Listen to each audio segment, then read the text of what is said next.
Hey everybody, welcome back. These people are getting fired in 10 seconds or less. Because now I feel unsafe. You're getting fired for sure. Shut the up. Remember this lady that just totally said the N-word unprovoked so easily too, like she sings it every day most likely. Yeah, she was hella fired. Pause to read. We at Rofi of the Carolinas want to address a recent incident that has caused concern and upset among our stakeholders. A newly hired employee made inflammatory remarks on social media that do not align with the values and beliefs of our company.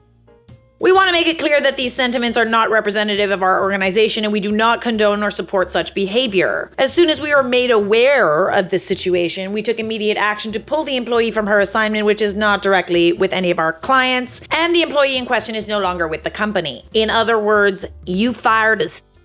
We are owned and operated by an African-American female, and we are an immigrant-owned business and handled this situation as quickly as we could. I'm sorry. You went online and you said the N-word. And the company you work for is owned by an African-American woman? Make it make sense, okay? You not only ruined this job for yourself, but you probably ruined your entire career. The internet is forever, let's not forget. My favorite part about this whole post is that it says, we are owned and operated by an African-American female and are an immigrant-owned business and handled the situation as quickly as we could.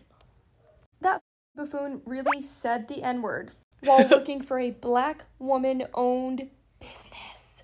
The poetry writes itself at this point, like I can't. I'm trying to picture as soon as they found this out, there was no question. They didn't even check in with HR. They just said bye. I mean, what's to check in with HR about? No need whatsoever. Yeah, that's one thing we don't need approval from HR for. You're done. Casterly guys faked ringing my doorbell and took a photo as proof I wasn't home.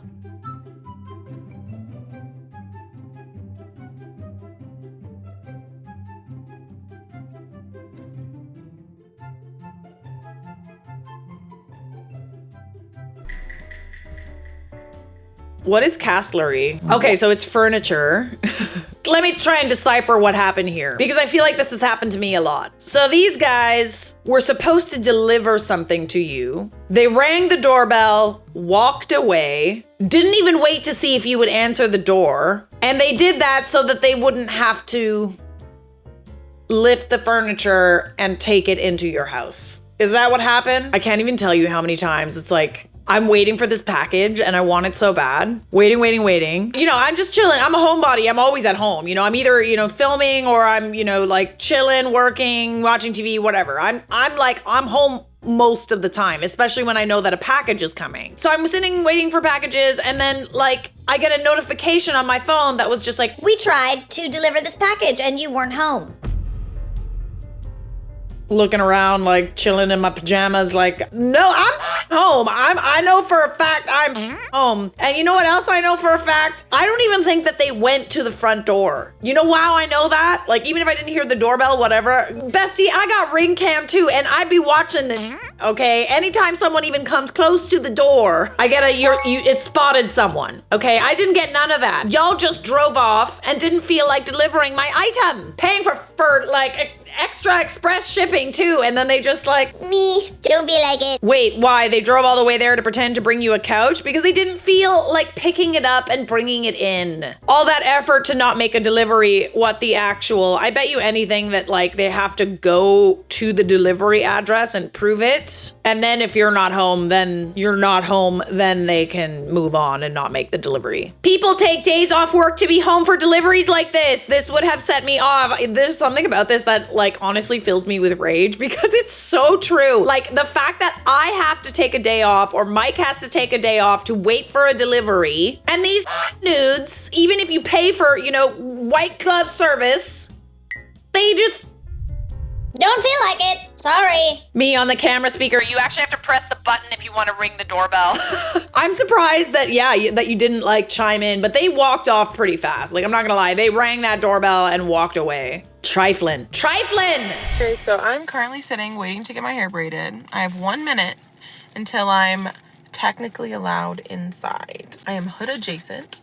Okay. And I mean, that's where you go to get some good hair braided. Okay. So I'm praying it goes well. This is my first time seeing this girl, but I mean, there's a late fee if you're late, but I can't walk in 5 minutes early. And I'm a hairstylist, so I understand if somebody walks in 30 minutes early, 15 minutes early, sometimes it's annoying. But my appointment's at 4:30. At 4:25, I text her, like, which door should I walk in?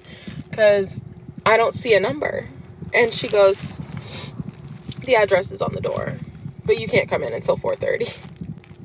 The address is on the door in black Sharpie, so I couldn't see it. It's like, girl, I'm already a little nervous. I'm like, but I brought snacks. I brought water. Okay, quick update. I have no braids.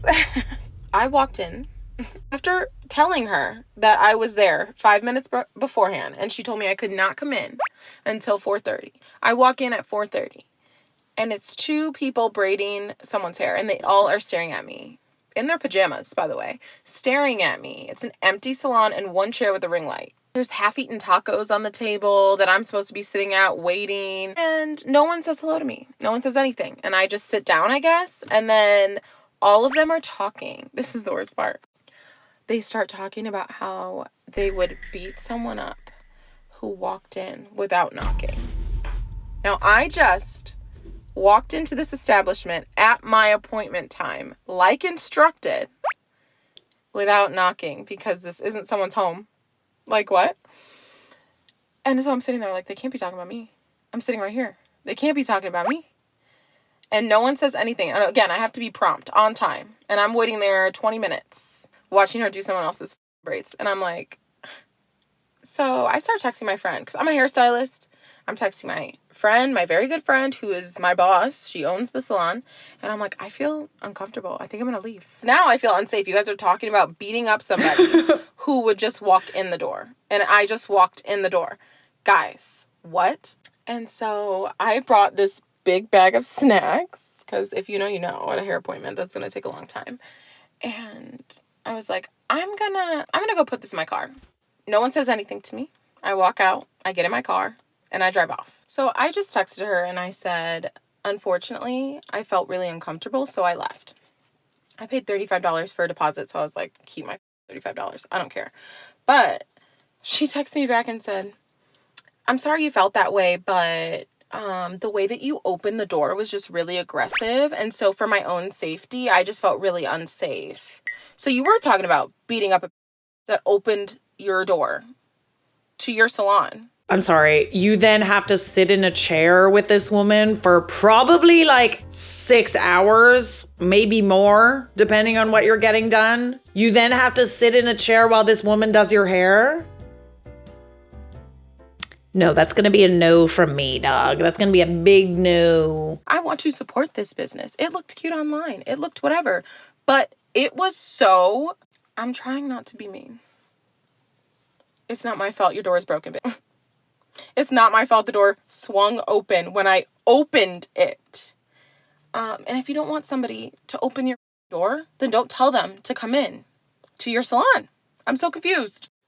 So I'm just like, hey, I'm also a hairstylist. So I understand, kind of. But I would never make someone feel the way that you just made me feel. But I was like, I will be telling everyone I know to never come to you. I'm sorry. When did it become good business practice to threaten your customers? Scram! What part of that was a good idea? I'm just so, I'm blown away. And like, honestly, the fact that you have to sit in a chair where she's braiding your hair, like I would probably expect her to just pull really, really, really hard. Really, really, really ridiculously hard. That's a very vulnerable position to be in. I'd be afraid. But she's still texting me. She's texting me right now. My work is She's great. still trying to get you to come back. You literally made all three of us uncomfortable. Oh, I made all three of you uncomfortable by walking into your salon?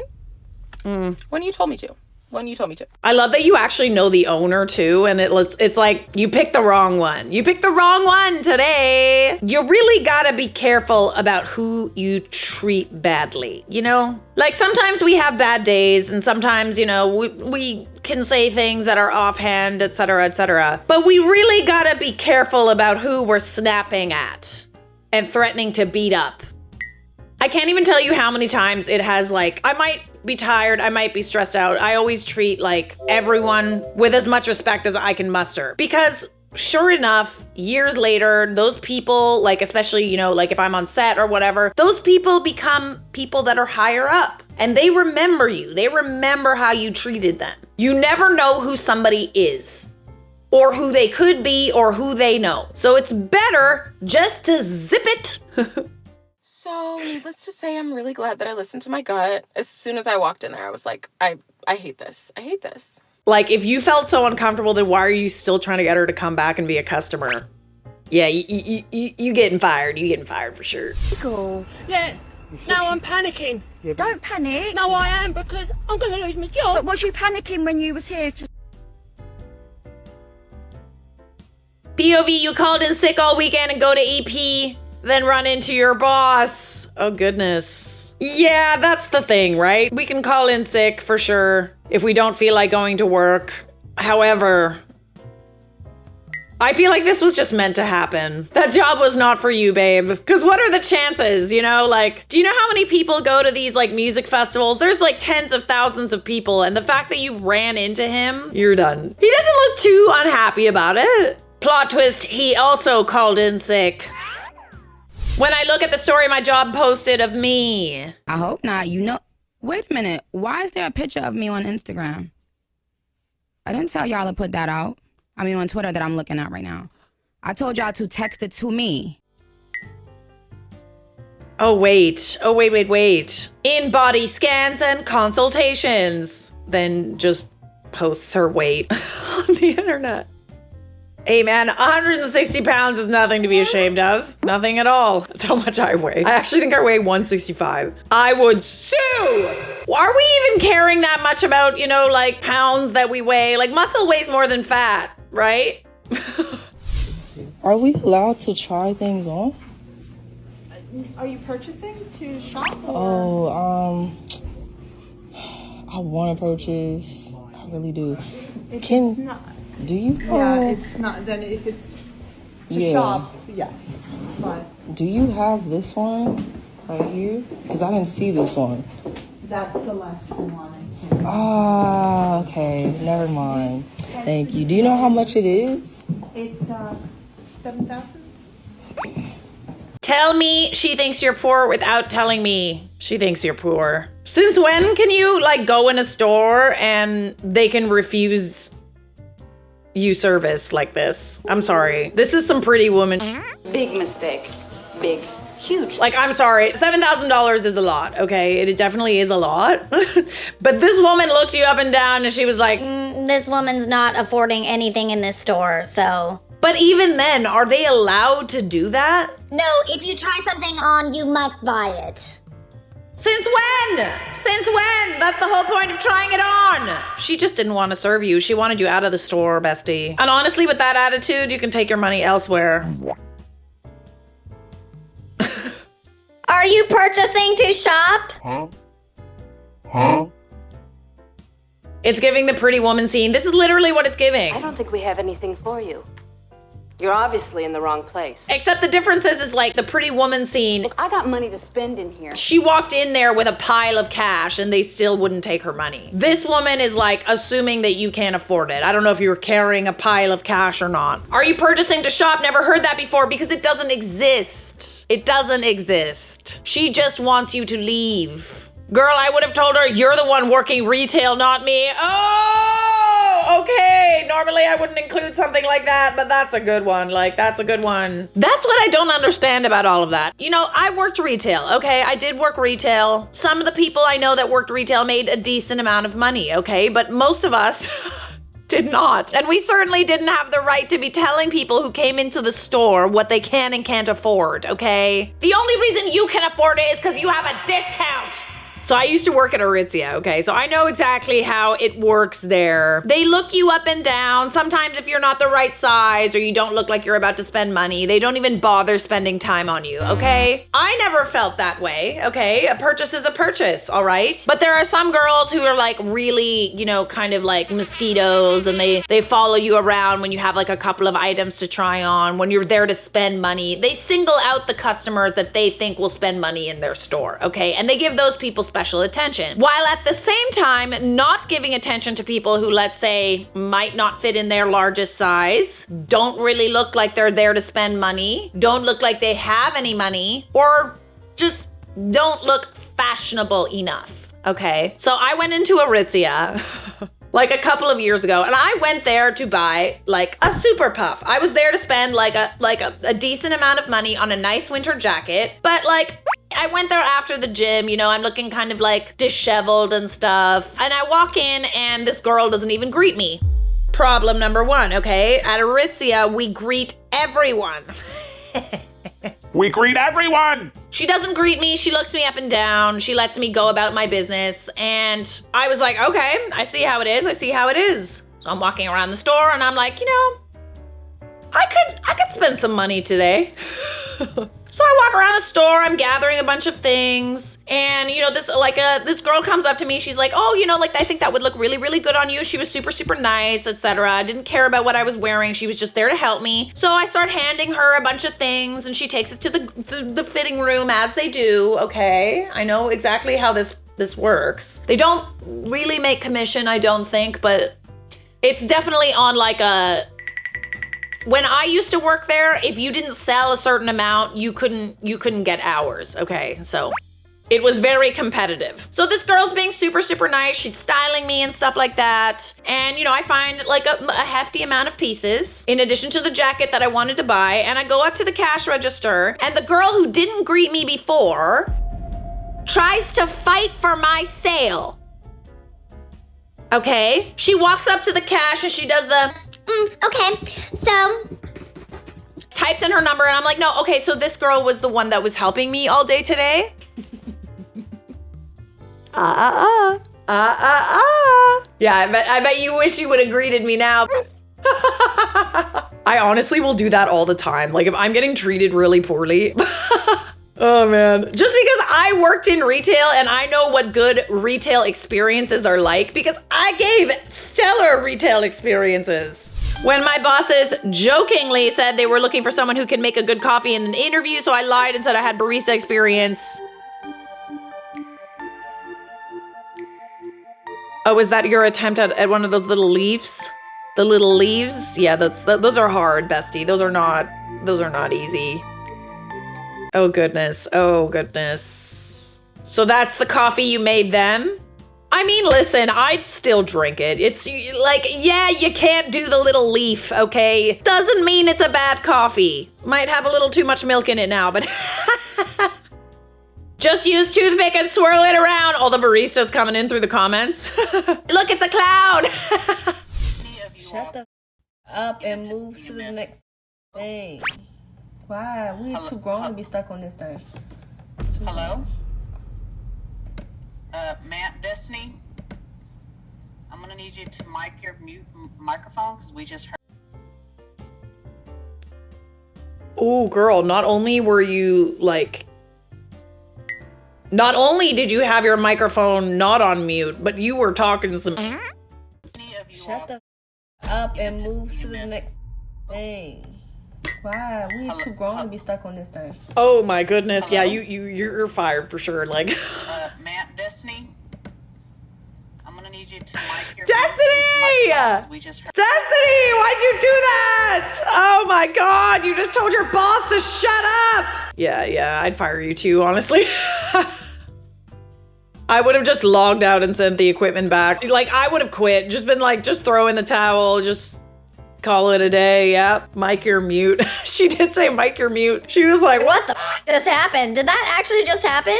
I would have been like, my cousin played too much, my bad, y'all. Or you just say, oh, sorry, it was the TV. It was the TV. I was watching something. But then you're admitting to watching TV while you should be on a work call. Never mind, it's fine. That one time I had to fire my night auditor.